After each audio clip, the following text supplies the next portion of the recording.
Jaya Prabhupada, Prabhupada, Prabhupada, Jaya Prabhupada.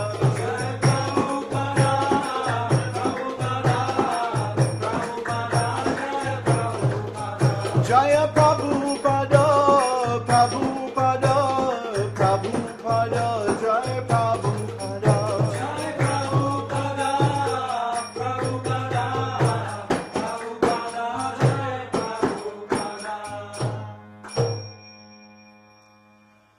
Jai Om Vishnupad Paramahansa Parivrajacharya Saraswati Shri Srimad His Divine Grace A.C. Bhaktivedanta Goswami Maharaj Śrīla Prabhupāda Ki Jai Śrīla Prabhupāda Ki Jai Śrīla Prabhupāda Ki Jai Ananta Koti Vaishnava Vrinda Ki Jai Namacharya Śrīla Haridas Thakur Ki Jai Prem Shikaho Shri Krishna Chaitanya Prabhu Nityananda Shri Advaita Gadadhar Shri Vasadi Gaur Bhakta Vrinda Ki Jai Shri Shri Radha Krishna Govinda Shamukund Radha Kund Giri Govardhan Ki Jai Shri Vrindavan Dham Ki Jai Shri Mayapur Navadvip Dham Ki Jai Shri Jagannath Puri Dham Ki Jai Jagannath Swami Baladev Subhadra Ki Jai Shri Shri Gaur Nitai Ki Jai Bhakti Devi Tulsi Maharani Ki Jai Shri Rati Radharani Ki Jai Gaur Premanandi. All glories to the assembled devotees. All glories to the assembled devotees. All glories to the assembled devotees. All glories to Shri Shri Guru Garanga. All glories to Śrīla Prabhupāda. Hari Hari Om. Namo Vishnu Padaya Krishna Prishthaya Bhutale Shmati Bhakti varṇāśrama.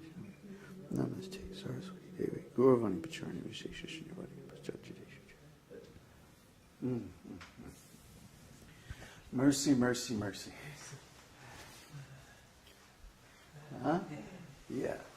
A lot of mercy today. This will be remembered as one of those very special satsangs because we're going to talk about Project Z. Project Z. Ooh. Project Z. Or was it why? Dude, these projects are so secret that we even forget the name. It doesn't matter. It's all part of our program to follow Śrīla Prabhupāda's instructions. So Śrīla Prabhupada wanted farm communities. He wanted varṇāśrama colleges. He wanted to teach people how to make a living in the material world without breaking the laws of God. Right now what we've got is called ugra-karma. Ugra-karma means unnecessary, sinful work. Ugra means ugly or angry or nasty. So the work that people are doing, the karma that people are doing, is ugra. It's ugly, it's nasty, it's unnecessary, it's wrong, it's sinful. So because of this ugra-karma, the whole world has become polluted. Human society has become deviated from the real aims given by God. And people have become entangled in all kinds of sinful activities. Like if you go to some factory, immediately, first thing, what do you see? The lunch wagons outside selling all kinds of meat products and other nasty things.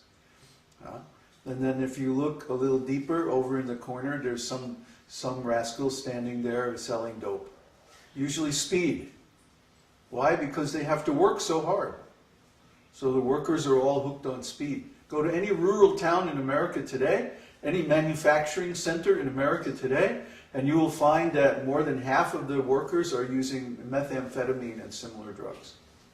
Crack cocaine, like that. Well, why? Because they have to work so hard. Where do they get the energy? Because this is all ugra-karma. Actually, nobody wants to do this work. It's unnecessary. It's unpalatable. It's not tasteful for the soul. It's not elevating. It's degrading. So Śrīla Prabhupāda wanted to show us how to live simply in harmony with the land and God. How to live on the earth but not be of the earth. How to live in the material world without creating sinful reactions.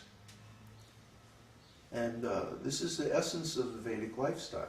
Land and cows. Live peacefully on the land, raise your own food, or at least the majority of your own food, and then what you don't need, trade it for the things that you can't raise locally. Very simple. But what's the power of this lifestyle? It means that every person, every family at least, or every village at least, has access, direct access to the tools for making their own livelihood. Right now with the corporate society, what has happened is everybody's living in the cities, packed into these little apartments, and the actual tools of making a living, raising food and building things and trade and so on, belong to the corporations. The corporations have stolen all the land, stolen all the value, stolen all the wealth from the people. And now they're being held in these big impersonal, abstract organizations that only exist on paper, actually. If anybody can show me a company, no, you can't show me a company. You can show me a building, maybe, that's owned by a company. You can't show me a company, because a company is an abstraction. It's just a bunch of words on paper, contracts, agreements, and stuff like that. It doesn't even really exist. But yet, we have created this fiction. In fact, it's even called, when you apply for a corporation, the first thing you have to do is register a fictitious name. A fictitious name. Acme Corporation. And then just like, the coyote in the Roadrunner cartoons, people buy the products from this Acme Corporation, and what do? They blow up in your face. Then you have to buy another one. You see? Because in a world where individual craftsmanship is valued, and where you know the person who makes all the products that you use, if something goes wrong, what do? You go over down the road to the blacksmith and you say, hey, you made this hammer and it broke. I was just trying to pull out a nail and it cracked. You have to fix it. But now if you buy a hammer in the store and it breaks, what do? You go back and they say, well, it's not our fault, it's the manufacturer's warranty. You have to send it back to China for a replacement. It's useless. You might as well just buy another one. That's what they want. You see?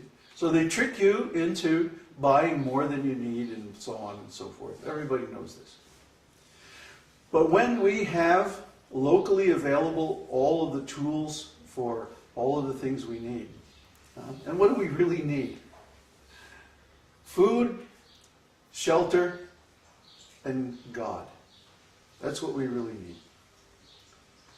So of course what's missing is God and the knowledge of God. The Vedic knowledge that's passed down through disciplic succession. They've tried very hard, the corporate rascals, to make all this a secret. They took all the knowledge of the soul and knowledge of God and the spiritual world out of the Bible. Of course, they're keeping it in the basement of the Vatican Library where nobody can get to it. They made it such a big secret that even they forgot. So they don't know. They're saying, we are the spiritual authorities, but actually they don't know. If you ask them to explain what is the soul, they can't tell you. The very first question that is examined in the Vedic literature, and the rascals, they cannot tell you.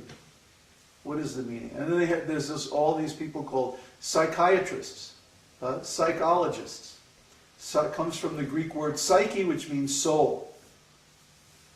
So they're supposed to know about the soul, but if you ask them, what is the soul? They say, oh, there is no soul. It's just an imaginary, old-fashioned thing. It doesn't mean anything. Rascals. Really, they're terrible. So what are we doing? We're reintroducing this knowledge of the soul into human society. And we have a plan. We have a plan called the Varṇāśrama College This plan was created by Śrīla Prabhupāda. It's not our speculation, but it's given to us by our guru, our spiritual master. And he wanted to show the world how to live very simply on the land, raise your own food, and be close to God. So, like everything in this world, this concept needs to be adjusted for the present time and circumstances. So instead of calling it the varṇāśrama college, which nobody will understand what it means, we want to call it the School of Sustainable Agriculture. Sustainable agriculture is a big thing nowadays. The problem is that nobody knows how to do it. We have lost the experience, lost the know-how. In the past, for example,